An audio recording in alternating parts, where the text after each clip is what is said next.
Frères et sœurs, soyez les bienvenus. La grâce et la paix nous sont données de la part de Dieu notre Père. En Jésus le Christ, il nous appelle et nous unit. Par son esprit, il nous rassemble et nous envoie. Père, tu nous accordes ton Saint-Esprit. Par lui, tu illumines nos cœurs. Que ce culte soit signe et témoignage de ton amour, du salut que tu nous donnes et signe de notre reconnaissance.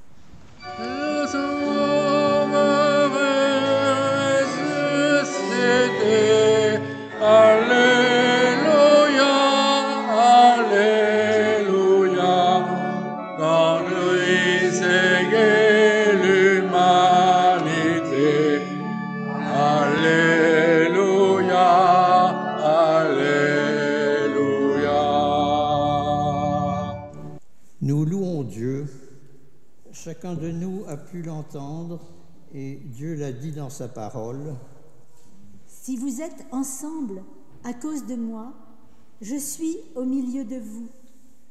Et c'est comme une présence dans la solitude de nos jours.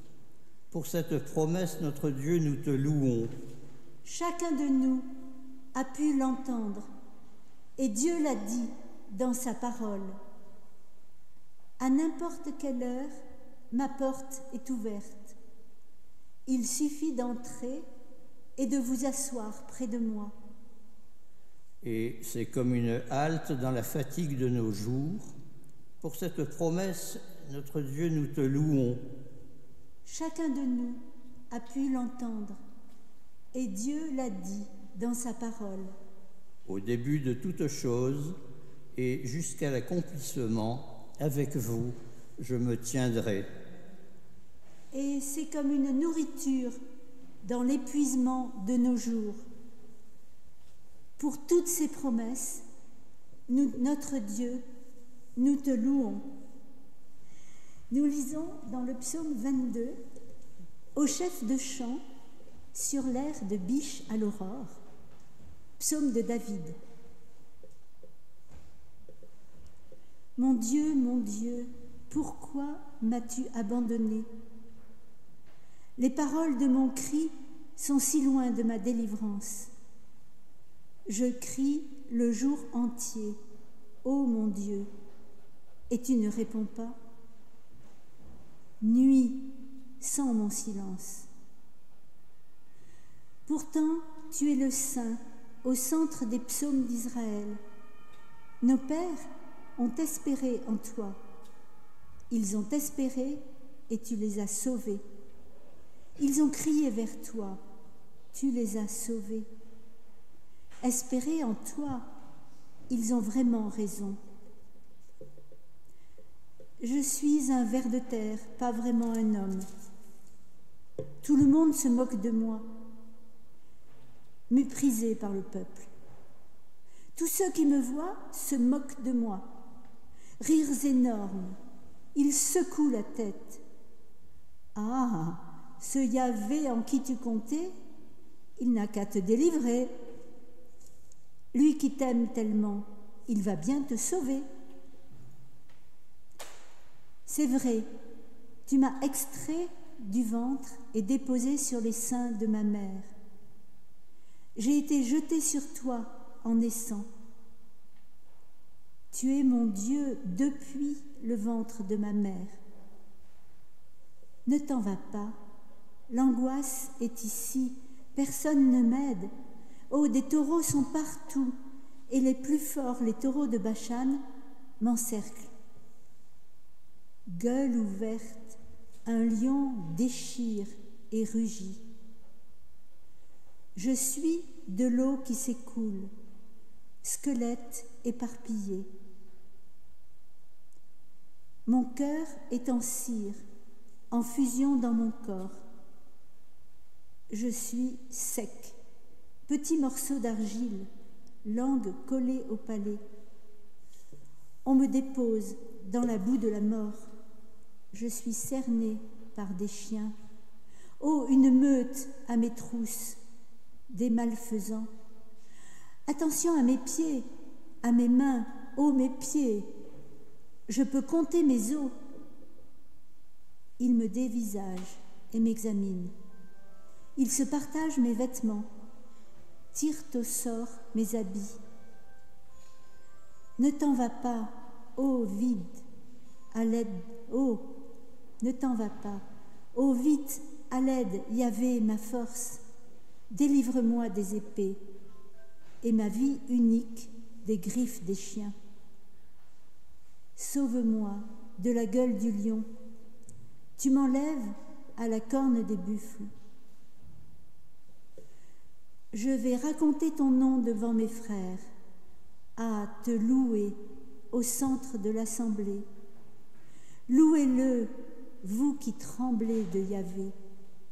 Chantez sa gloire, descendance de Jacob. Tremblez devant lui, descendance d'Israël. Il n'a ni mépris ni dégoût pour le cri des victimes. Il ne détourne pas le regard. Ce cri vers lui, il l'écoute.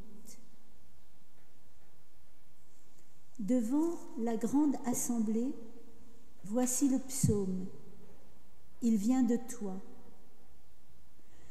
Devant ceux qui tremblent de toi, je m'acquitte de mes vœux. Ceux qui n'ont plus de force vont manger, ils seront comblés. Il loue Yahvé ceux qui le cherchent. Vive notre cœur à jamais. Elles vont se souvenir et revenir vers Yahvé les extrémités de la terre. Toutes les familles des peuples se prosterneront devant toi. Tu les domines, Yahvé, la royauté t'appartient. Mangez et prosternez-vous, tous les enrichis de la terre. Ils s'inclineront devant lui, même ceux qui descendent dans la poussière. Ceux-là ne vivront pas, mais leur descendance servira à Adonai. Il sera raconté à toutes les générations. À ce peuple qui naît, on dira « Il est bon, voilà ce qu'il a fait. » Amen. Mon Dieu, pourquoi m'abandonner? Dans nuit des jours, je m'épuise à crier. Mon Dieu, point de grâce éloignée de ma souffrance. Tu as pourtant montré ta vigilance. Ton bon secours m'en donne délivrance. Tu n'as jamais déçu mon espérance. De ton but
recueillons dans la repentance.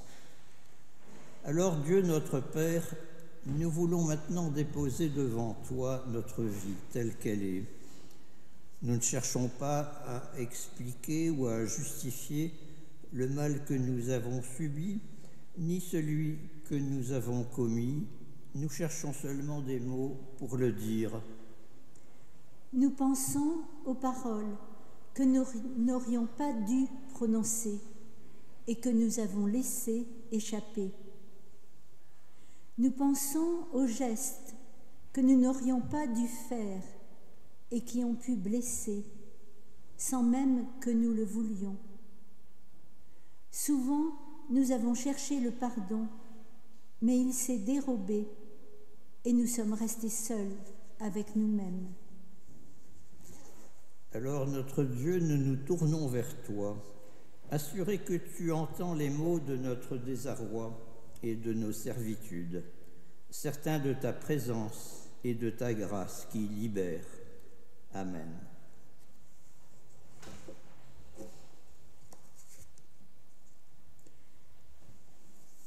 Le pardon nous est donné. Ne soyez pas tristes et sans espérance, parole de Dieu. Dans le visage de Jésus, le Fils, en qui j'ai mis toute ma tendresse pour vous, je vous ouvre un chemin et un lendemain. Écoutez et vous vivrez. Là où vous êtes agités, je vous donne ma paix. Là où vous avez peur de manquer, je vous ouvre au don. Là où vous vous absentez, je suis présence. Ne soyez pas tristes et sans espérance, parole de Dieu. Mon pardon déjà vous a rejoint. Écoutez et vous vivrez. La volonté de Dieu, nous pouvons la lire dans cette phrase. Jésus, Seigneur Jésus le Christ, toi qui as dit « Je suis le chemin, la vérité, la vie », nous t'en prions. Ne souffre pas que nous écartions de toi qui est le chemin. Ni que nous soyons sceptiques envers tes promesses, toi qui es la vérité. Ni que notre repos soit ailleurs qu'en toi, qui est la vie. Car tu nous as appris en qui croire, que faire et où nous reposer. Nous rend vainqueurs, car en nos genoux fléchissent. Alléluia, Alléluia. Et que la terre en ton honneur, pour adorer au ciel s'unisse. Alléluia, Alléluia, Alléluia.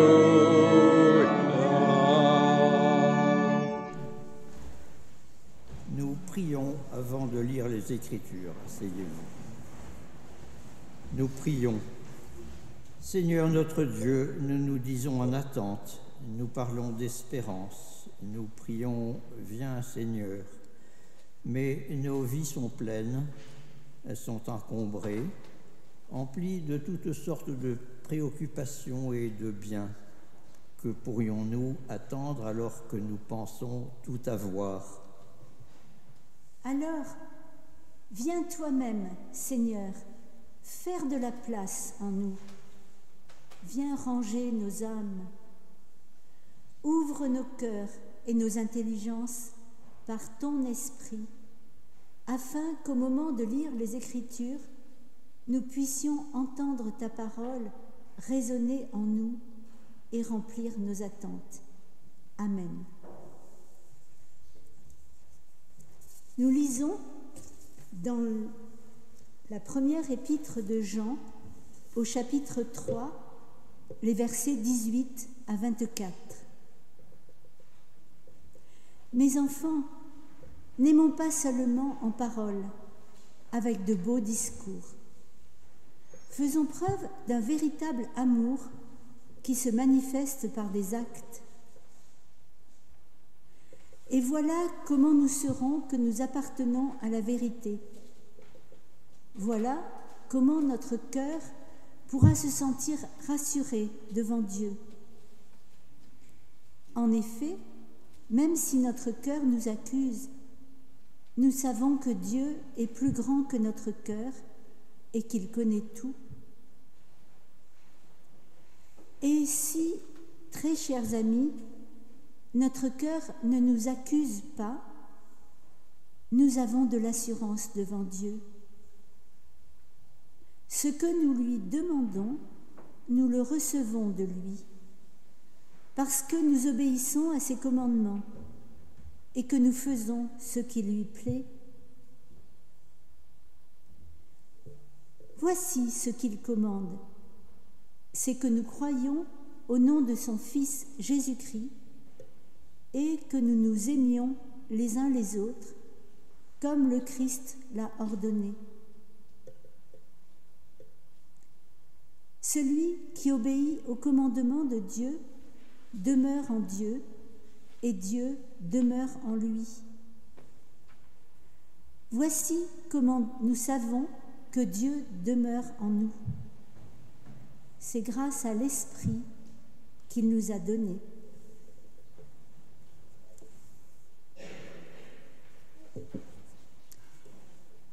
Et maintenant, dans l'évangile de Jean, au chapitre 15, les versets 1 à 8. Moi, je suis la vraie vigne, et mon Père est le vigneron. Il enlève tout sarment qui, uni à moi, ne porte pas de fruits. Mais il taille, il purifie chaque sarment qui porte du fruit, afin qu'il en porte encore plus. Vous êtes déjà purs à cause de la parole que je vous ai dite. Demeurez unis à moi, comme je suis unie à vous. Un sarment ne peut pas porter de fruits par lui-même sans être uni à la vigne. De même, vous non plus, vous ne pouvez pas porter de fruits si vous ne demeurez pas unis à moi. Moi, je suis la vigne, vous êtes les sarments.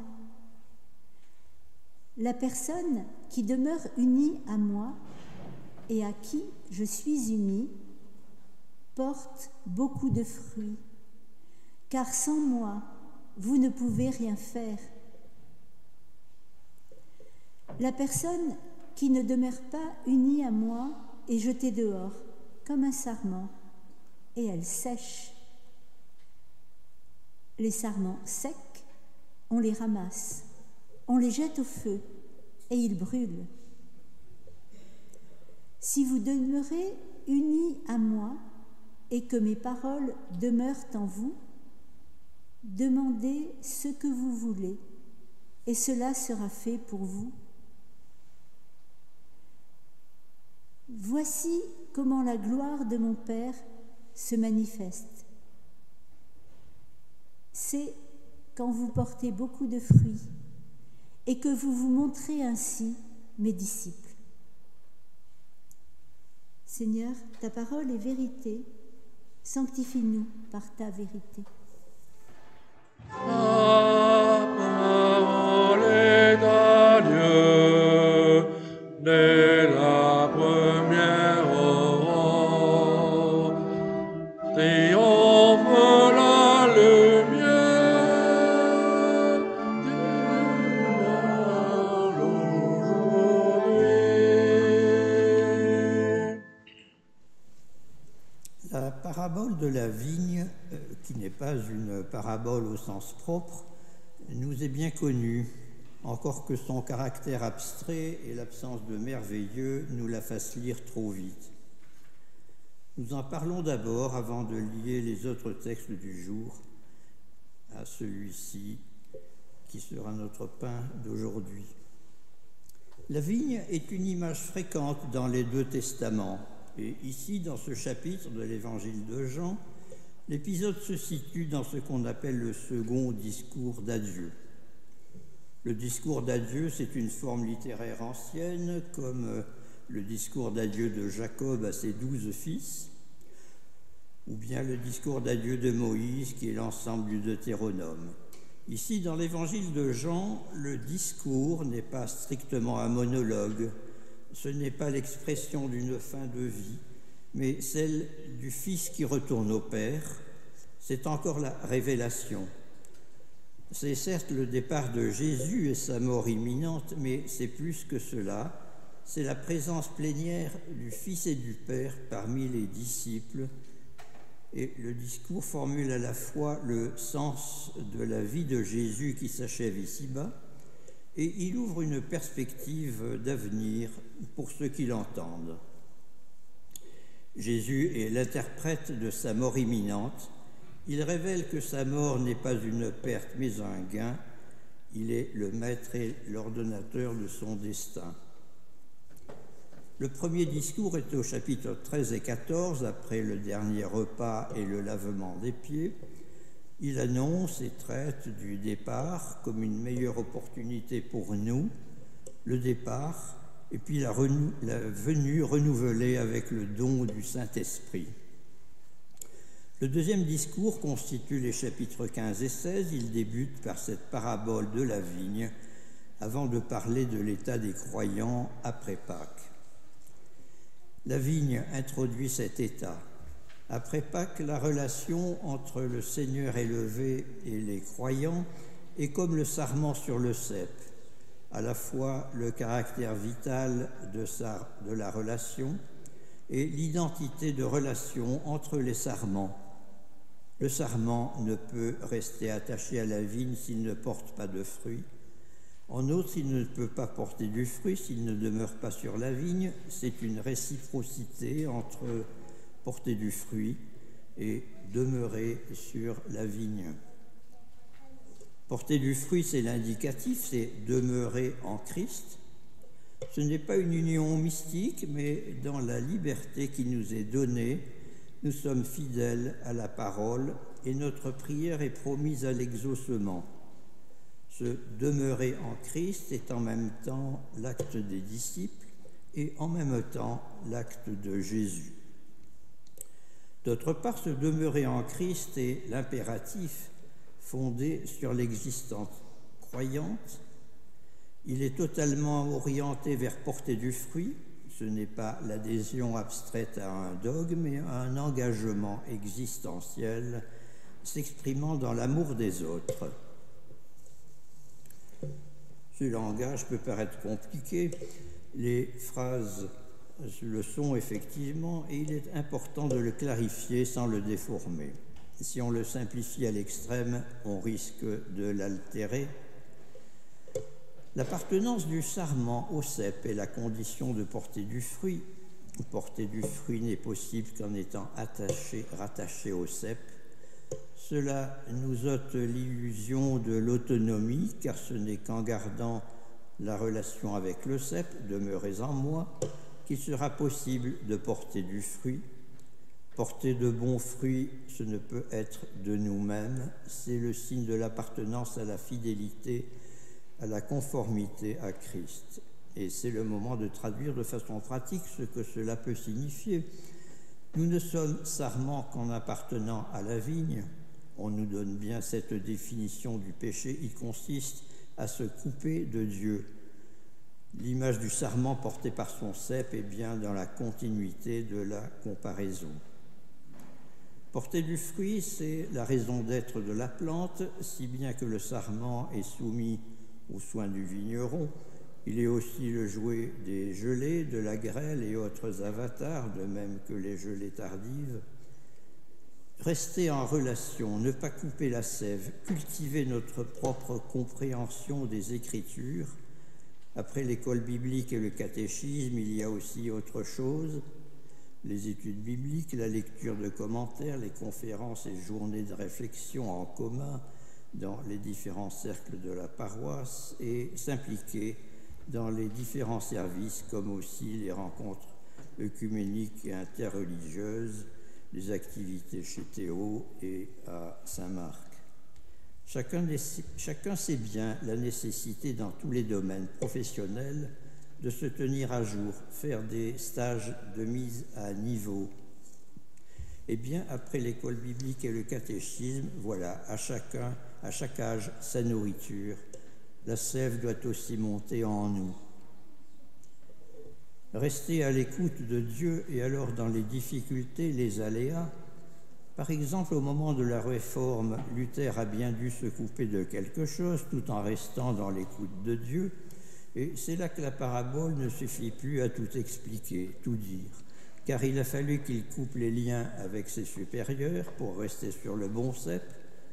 La parabole n'est qu'une image pour un moment, pour des circonstances données, comme par exemple la parabole des vignerons qui tuent le fils envoyé par le maître de maison.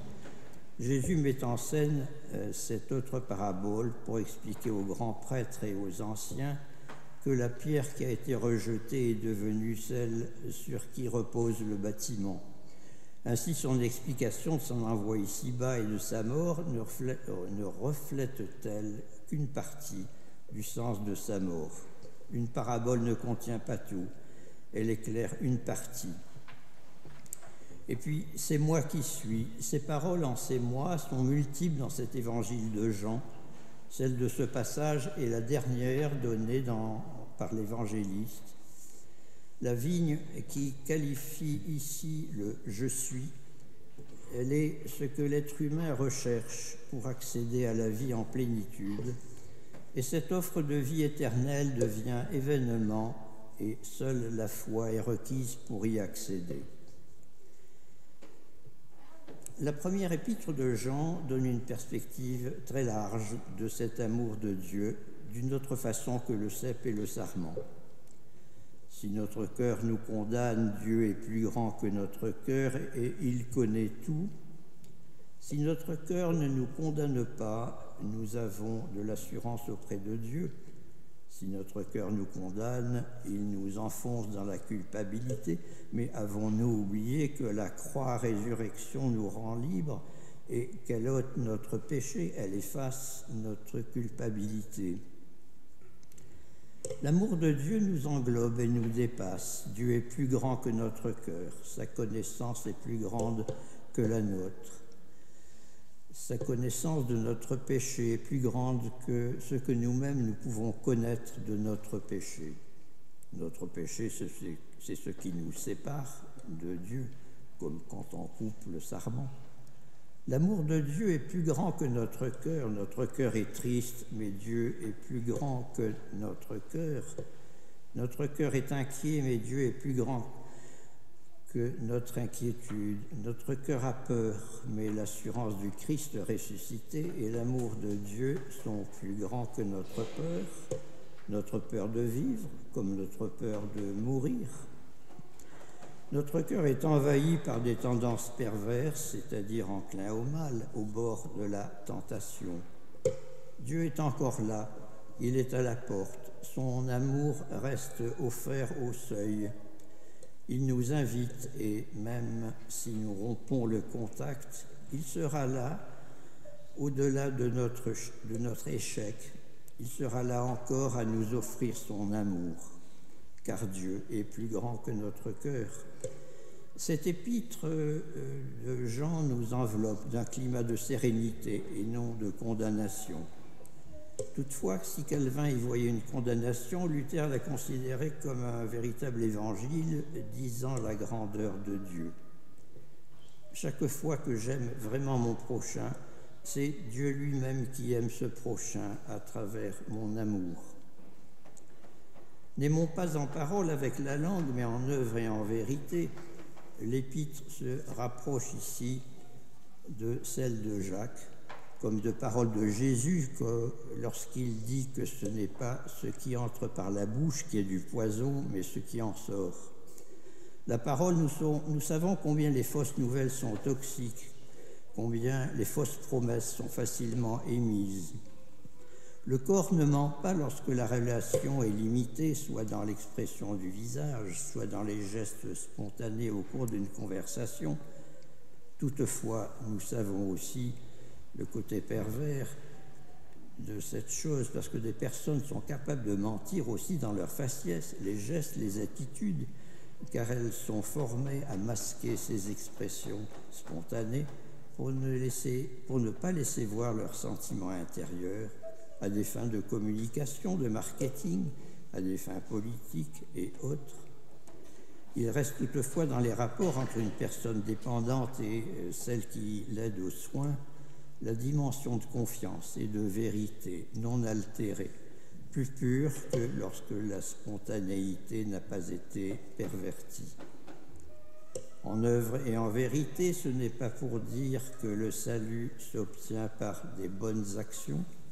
Le salut est gratuit, la grâce est première, mais dans l'épître de Jacques, comme dans la vigne, les fruits sont produits lorsque le lien avec Dieu est créé.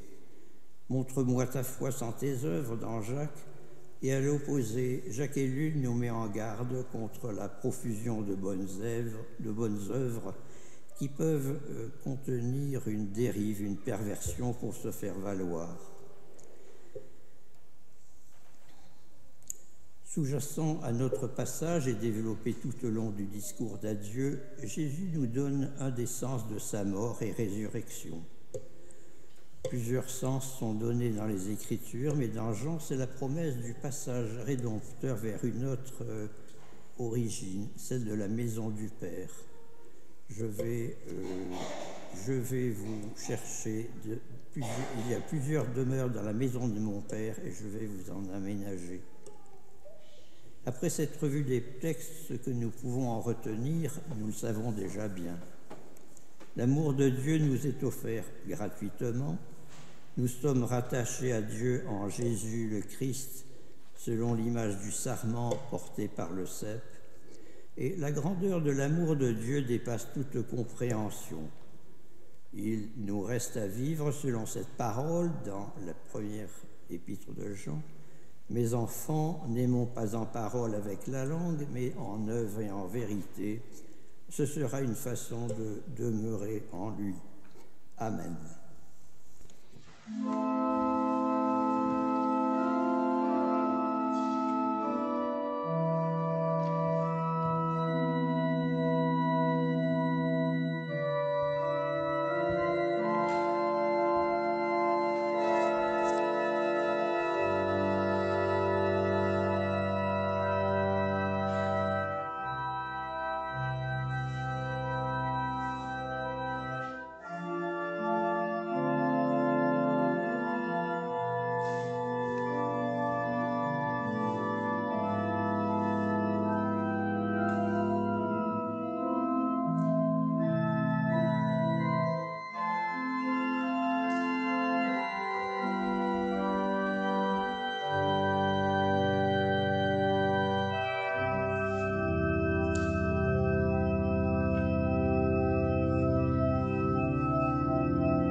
Je vous prie de vous lever pour entendre cette confession de foi. Le Christ, Sauveur et Seigneur, nous réconcilie avec le Père par la foi seule. Il nous libère de la malédiction de la loi et de toute culpabilité. Par l'annonce de l'Évangile, le don du baptême et la célébration de la scène, il nous rassemble en Église, sous l'autorité des Écritures, illuminée par le Saint-Esprit. Il nous associe à son statut filial et à son œuvre de libération et de vie en vue de la louange et de la prière, du témoignage et du service. Par là, il nous permet de collaborer avec lui pour contribuer à faire du monde une création de Dieu dans l'attente de la nouveauté du royaume. Je vous invite à chanter le 3609, Jésus-Christ, tu nous envoies. Jésus-Christ, tu nous envoies pour porter beaucoup de fruits. Ton amour, ta paix, ta joie, tous les fruits de ton esprit. Mais vers toi nos bras s'élèvent, tels des sarments décharnés. Renouvelle-nous la sème, vois ta vigne desséchée. Notre cœur est sec, Père, comment voulons-nous aimer? Sans consolation, nos terres n'ont plus que leur volonté. Révoltés par l'injustice de ce monde d'oppression, inutile sacrifice pour trouver la compassion. Sur ta vigne desséchée, d'Israël et des gentils, fais descendre ton rosée, oui, ta pluie au Saint-Esprit. Père de miséricorde, viens répandre en nous l'amour, que ta grâce nous accorde, Pentecôte chaque jour.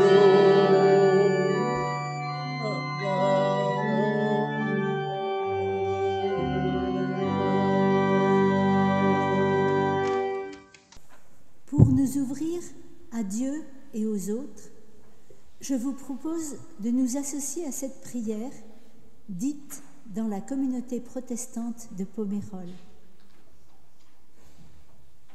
Dieu notre Père, tu nous as liés les uns aux autres dans l'enchevêtrement complexe qu'est notre vie.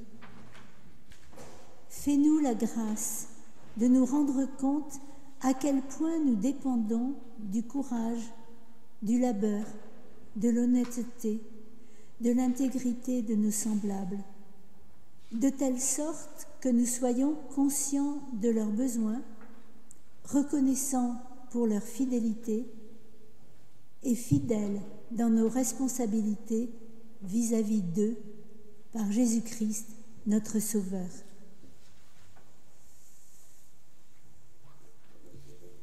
Notre Dieu, nous te prions pour la paroisse de Grenoble, pour que l'activité à Saint-Marc continue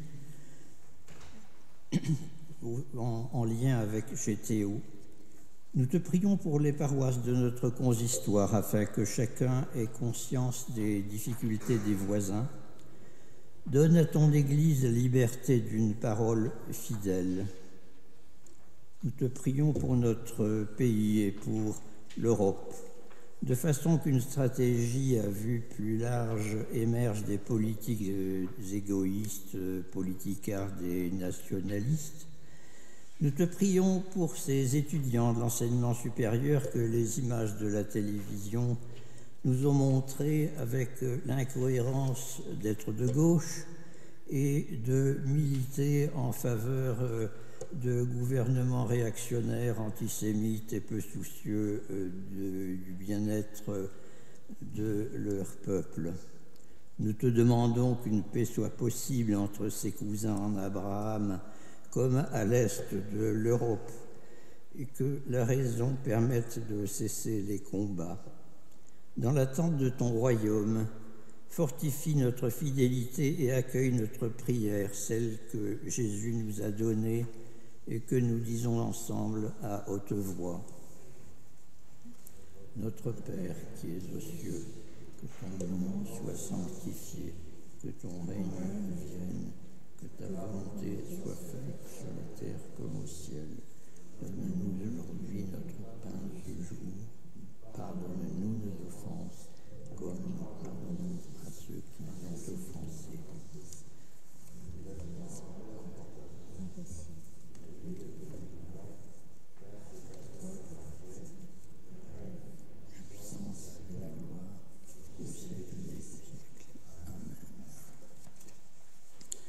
Et je vous prie de vous lever pour entendre l'exhortation et la bénédiction de la part de Dieu.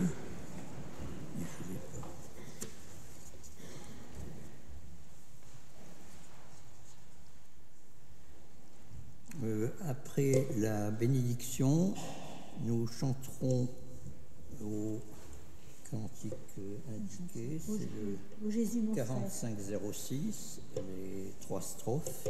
Et puis je vous demanderai de vous rasseoir et pour entendre dans un moment que nous ferons silence pour entendre la musique finale de l'organiste.